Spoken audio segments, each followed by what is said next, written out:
Hey guys, Chris Olka here with another T&E video. This is T&E number 9 for the Wessex Prokofiev 6/4 B-flat tuba.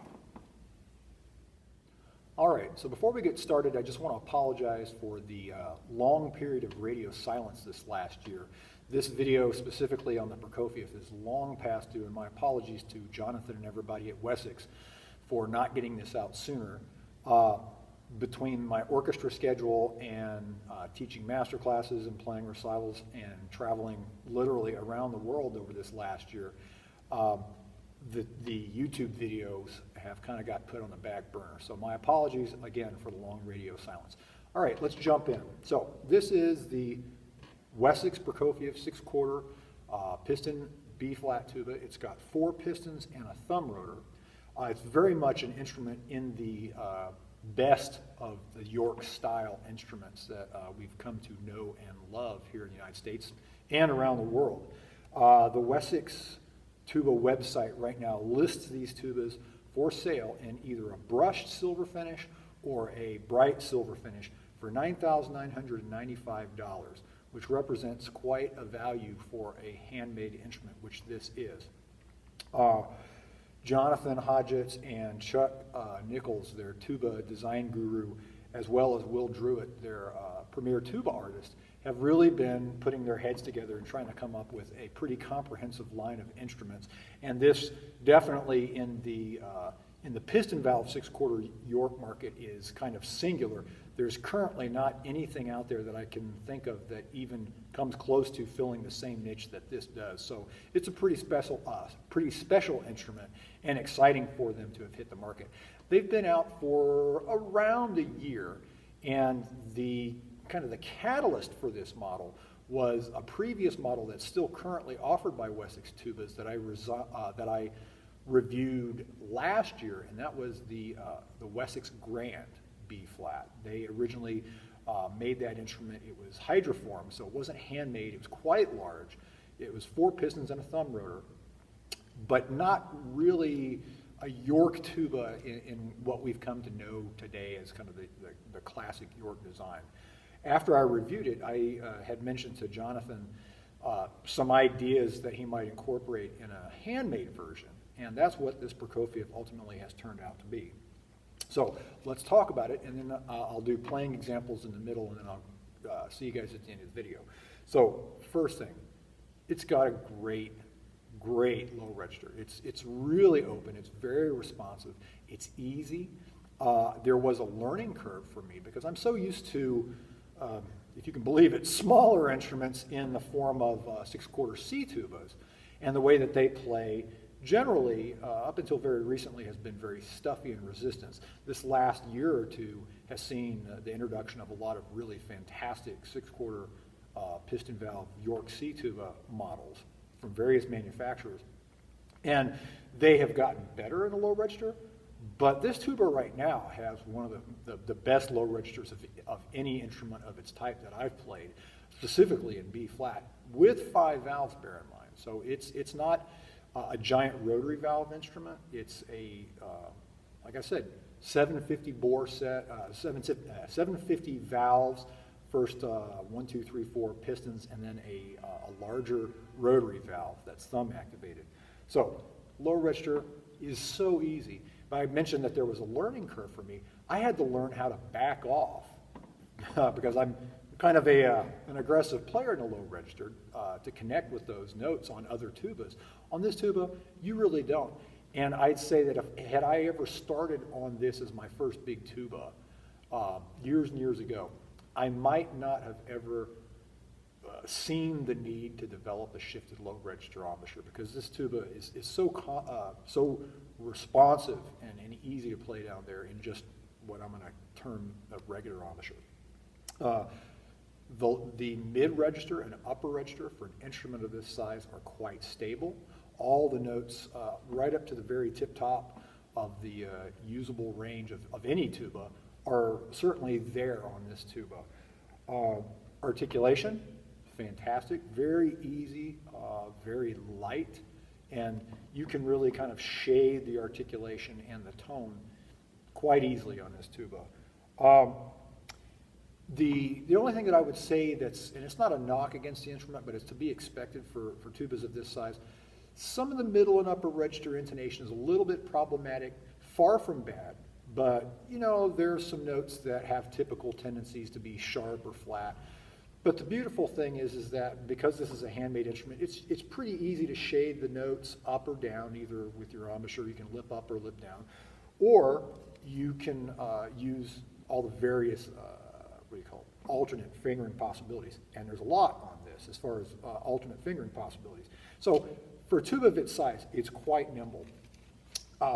Because of the 5 valves, to all the naysayers out there that say you don't need 5 valves. Well, you don't, and I said this in other videos, you don't need 5 valves. If you don't want 5 valves, you don't need them. 4 is plenty.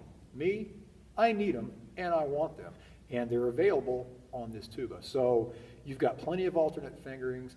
You've got, depending on how you want to go and play different legato passages or technical passages, with the addition of this 5th valve, this very ergonomic, and the great piston valve action on this model, you really don't have any notes that aren't accessible anymore and any passages that are unplayable.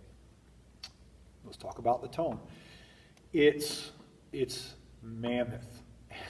It sounds like the Queen Mary coming into dock. I mean, it's huge. It's really big and warm and round.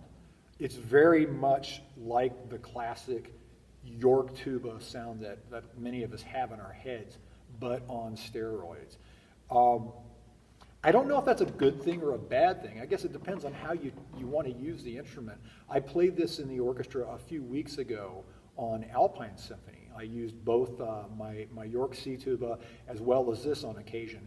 And I had some people out in the hall, and I asked them what their thoughts were about the instrument compared to my C tuba. And they said there wasn't really a huge perceptible difference as far as the quality of tone. It was more just the overall quantity of tone. So if you like that big York round sound, this is going to give you that in an abundance. So suffice to say, really beautiful sound. That's all I'm going to try to be succinct and keep the front half of this video pretty short as far as the talking. I'm going to let the tuba talk for itself, and I'll see you after the playing examples. Thanks.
All right, so I hope those playing examples help give you kind of a big picture view of what the tuba is capable of.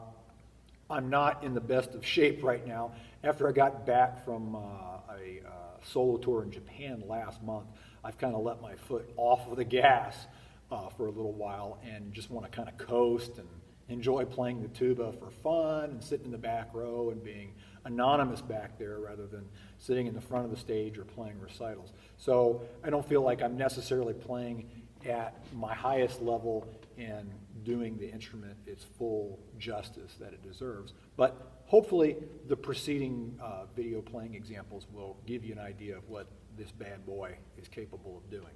Okay, so uses for a tuba like this. Suffice it to say, wind band, brass band, and orchestra is where this instrument would really excel. It would really shine. Imagine in a wind ensemble or a brass band where you have a section of tubas and you have maybe one or two of these sitting on the bottom, crawling around on the low parts.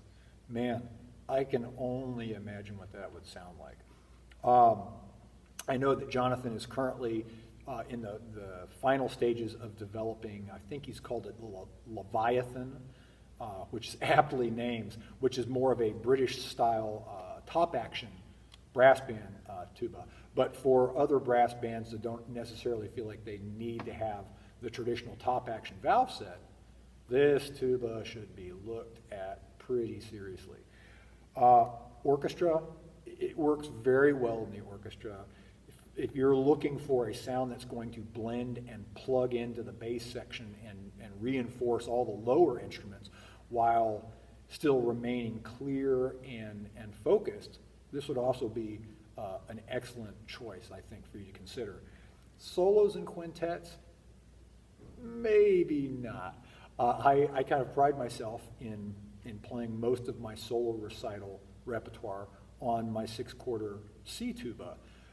It's certainly possible on this tuba, but it's beyond me. I would be a little bit overwhelmed, I think, and not because the instrument's not capable of doing it. I just think at my tender age right now, I got started a couple of years too late on the big B flat, so I'm not sure that I can do it justice. I think it would take a little bit more work than most people would want to put in to do solo repertoire or use it in chamber music like a quintet. It's certainly doable, but I don't think that's where this instrument would be in its native habitat, so to speak. What it does represent is for the younger player, let's say younger, or someone that's early in their career, that's in a market for a 6-quarter tuba. If they've been playing B flat up until now, and now they're getting into the market for their first 6-quarter instrument, they no longer have to look at exclusively 6-quarter C tubas, York style C tubas. This one would be right at the top of the list for consideration by virtue of the fact that it represents the only 6-quarter piston valve B flat York style that I'm aware of that's being produced at this point. I would say stay tuned. I would bet that if this instrument proves to be as popular as it seems to initially, you'll see other companies get on the bandwagon. But now, if you've learned on the B flat tuba, you don't have to switch if you want a York style 6-quarter piston.